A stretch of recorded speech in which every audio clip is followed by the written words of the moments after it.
Why do we harbor resentment? When somebody does something bad to us, then we harbor resentment. Why? Because this is an imperfect place. People are imperfect. No matter what you do, they will do bad to you as well.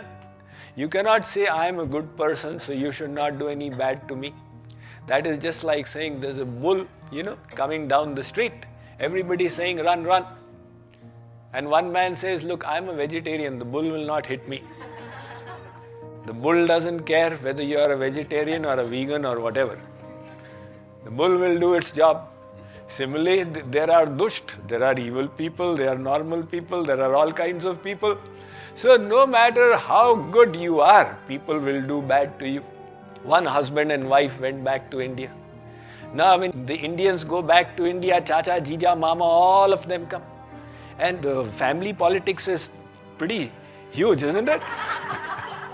So one relative was exceptionally nasty towards the wife.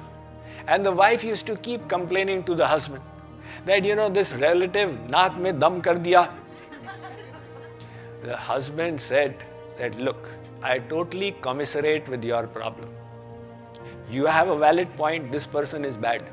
But I can't do anything about it. This person has the right to be as he is. That is his freedom. I can't change it.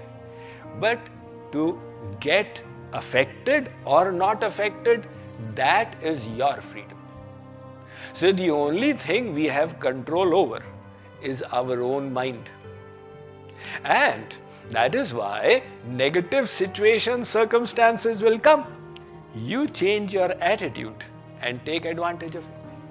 In other words, somebody is opposing you. Now, why do you feel resentment? My material happiness, my material convenience, it got disrupted by that person. That is why you feel resentment. Now change it. Okay, it got disrupted. It became an opportunity for spiritual progress. So if you change the values, my value is not material convenience. My value is spiritual progress. Then you will say it's a good thing. Somebody is opposing, that's really nice. That is the fastest way to progress. See, Tulsidas says, what is the way to cleanse your heart? You keep listening to Swamiji's lectures, after 100 lectures it will still not be cleansed. But if you want to do it the fastest way, he says, Nindak niyare rakhiye, angan kuti chabaya, nit sabun pani bina, nirmal kare subhai. Find a critic, somebody who is exceptionally vituperative and whose words are so cutting and painful. Get that critic in your angan, in your courtyard, put a tilak on his head.